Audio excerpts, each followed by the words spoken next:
Yeah, let's talk to Danny. Danny is calling in from Virginia. Danny, you're live on Truth Wanted. What's up? Hey, Danny. Hi, how's it going? It's going really well. How about yourself? Going pretty good. I'm working right now. This is my first time calling. I just stumbled across, some of y'all's videos, and so obviously, have a few questions, and I guess y'all opened my mind to a lot of things that I didn't realize before. We're open to a lot of things. Some would say I'm too open-minded to some things, Danny, but we're free to talk to what you want to talk about. So let's hear it.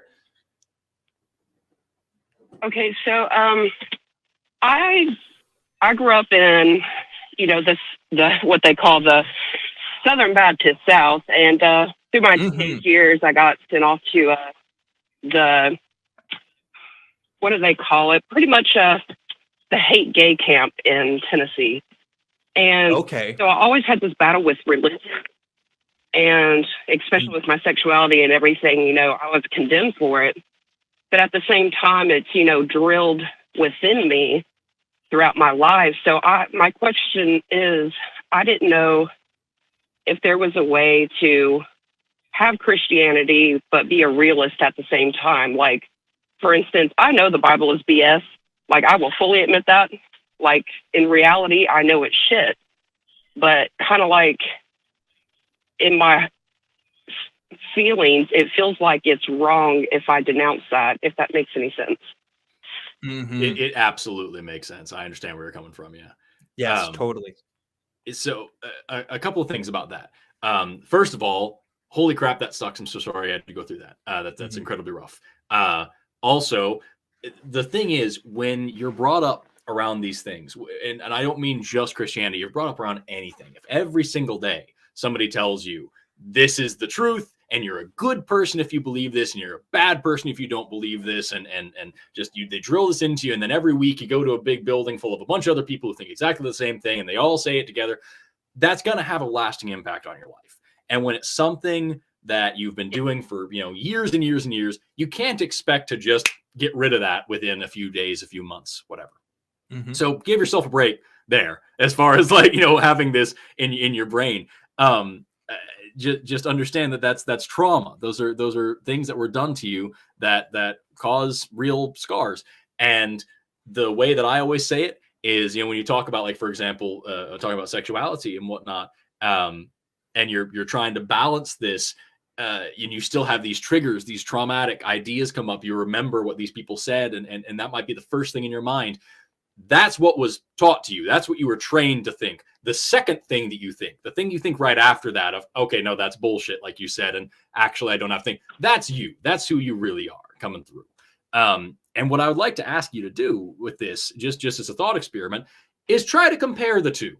Really try to weigh those two reactions. When you hear about a gay human existing, what's the first thing that jumps up from this past that you've been told to say? And then what do you actually say about it? And when you compare those two, you might realize they're so strikingly and dramatically different that you really don't need this first thing at all. And if you're talking about Christianity in terms of like, well, I can pick through this and try to find the nicest things about it. I can try to just, 80% of it's bad. The book's bad. The message is bad, but there's some pretty things in there too. The way we say it where I come from is pick through the turd to try to find a bit of corn. Man, is it worth it to do that? And is it worth it to have a completely different set of rules for everything in your life, everything in your morality, everything about who you are as a person, but then you have a very special little separate set of rules for this one particular thing because you want to hold on to it because you were told for most of your life that good people do that. So I think what you're experiencing right now is a contrast between your personality, your good nature, and your culture, what you were raised in. And I don't 100%. Think that it's a bad thing to, throw up your middle finger to the way you were raised and say, you know what, I'm going to be who I am. I'm going to be my own person. I'm going to follow my own heart, my own mind. Damn the consequences. I think that's totally reasonable to do. Yes. I think personally for myself, I wasn't a Christian for longer than I was willing to admit, because I didn't want to drop that Christian label, because in the United States, particularly here in the South, there is a connotation that comes with being a Christian. If you're a Christian boy, I was a young Christian boy, right? It's a good thing to be that. And you don't want to drop that. If you say that something is unchristian, that has a synonym in this country of being bad, which is ridiculous because it shouldn't describe someone's moral character or who they are. But that's the association we tend to have. And I think that causes some people to kind of, when they deconstruct their Christianity, at the same time, reconstruct it to fit something else. That's why I think you're seeing a bigger movement of progressive Christians, not just because they're reinterpreting their theology, but also they're trying to reconcile how to fit in with the current culture versus what the church has taught them to believe when they grow up, right? So there's a lot of things to wrestle with there. So whatever label you choose to do with yourself, like do with that as you will. But I will say, if you choose to drop that Christian label, you're not only doing good stuff like what Forrest was saying, but also you're helping to destigmatize that label of not being Christian and show that, like, hey, even though I'm not a Christian, whatever label you use, atheist, agnostic, whatever, I'm still a good person, and you can still look at the actions that I do and the things that I do believe in and the things I don't believe in and see that it still makes sense. I can still live a happy, healthy, full life. So there's good reason to like kind of drop the whole Christian thing altogether. And I also would say, like, look, there's probably Muslims that probably struggle with this too, but I have no reason to call myself a Muslim, right? Just because I think I want to try to do good in the world. A lot of Muslims want to do good in the world. The only reason I struggled with that Christian label was because, like Forrest was saying, we grew up as Christians. Culturally, we identified as Christians. So it's hard to imagine it any other way. So that's a lot of stuff from me and Forrest. What do you think, Danny?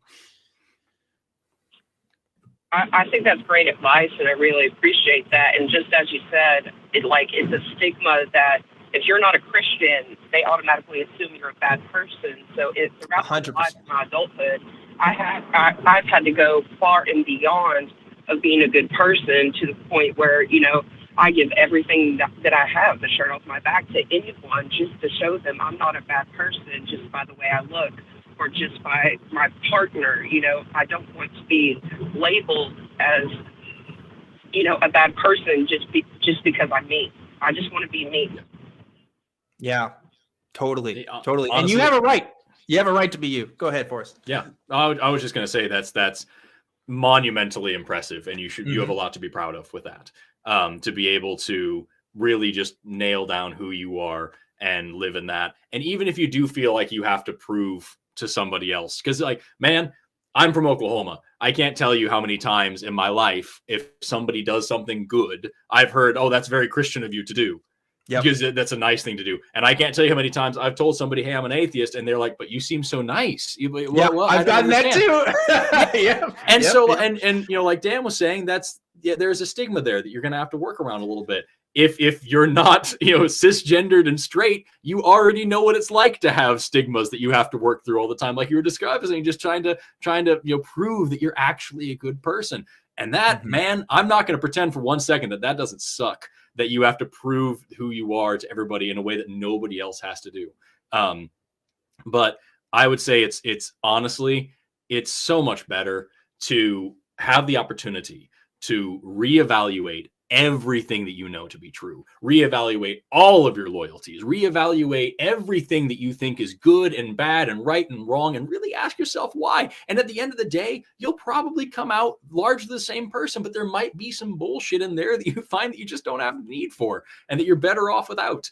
And from the way that you're able to speak on these things, I haven't heard from you for more than a couple of minutes here, but the way that you talk about these things, it sounds like you're already pretty good at doing that. It just kind of like reevaluating yourself and second guessing yourself and double checking yourself and being able to ask those big questions. That's the whole point of it, man. I think you're doing a great job at it. Yeah, there's a lot of bad things that come with dropping the label, right? Dealing with the stigma, dealing with the social situations that arise from it. But there are some benefits too. And the best thing, in my opinion, for me, was living my most authentic self. Besides the awkward social situations, weddings, funerals, those kinds of things where everybody kind of has to be a different person for a little bit. I can say and do what I want because I genuinely believe / don't believe. in certain things. And that's good because Christianity really does keep you from doing that. There is a kind of a thought control, kind of a thought police that says you either have to do this thing a certain way or think about things a certain way. That's really harmful psychologically. And obviously we've all, it sounds like 3 of us have dealt with the fallout of that at some point, or maybe not you, Forrest, but I've witnessed the fallout of that. You've witnessed the fallout. Yeah, you've definitely witnessed the fallout. So, there's going to be hope for another generation if we all keep doing it. I do believe that. I do think as more people are coming out and more people are being true to themselves, that more people can feel comfortable and free to speak their minds about these things. So I hope you are getting that courage as well, Danny. It sounds like you are. Well, I appreciate you guys' help so much. Like I said, this is the first time I've ever tried to actually reach out and, like you said, ask these questions instead of just asking myself. And, it's really helpful and reassuring myself that I'm not just, crazy or, maybe I should just stick with the flow. But I agree that there should be more people that should just stand up and be themselves and not fear the repercussions of other people's thoughts or actions. Yes, absolutely. Take ownership for who you are and yes. who you want to be. Man, I was never raised religious, but I still put up a Christmas tree every year, and I still celebrate that with people who I love. We don't talk about Jesus or anything like that, but we have certain traditions because that's the way I grew up. And so, like, you can put in as much or as little of whatever tradition, whatever culture, whatever thing you like. You don't have to attach anything to it. Don't let anybody tell you who you are or what you have to believe or what you have to think or how you have to act or how you have to emote or anything like this. I think Dan hit the nail on the head about living your most authentic self. I'm reminded that tired old saying of it's better to be hated for who you are than loved for who you're not. That's right. So haters gonna hate. Absolutely. Mm-hmm. And if I think what you just said is so important, this is your first time speaking honestly about this and reaching out to somebody about this, and you've already clearly got a good handle on it. You've clearly been thinking about it for a very long time. Man, I think you're going to do just fine, Danny. I think so too. I think so too. Danny, you're getting a lot of love in the live chat right now, just FYI. So take solace in that and talk to some other people there. I encourage that too. I bet you there's some other people you can connect with that can share your experiences. We have to go to another caller now, unfortunately. But Danny, thanks so much for talking with us. I hope we were helpful. And I wish you well on your journey because it is a journey. It doesn't, it gets easier. It gets harder sometimes, but it does get easier, I think, overall. I do honestly believe that.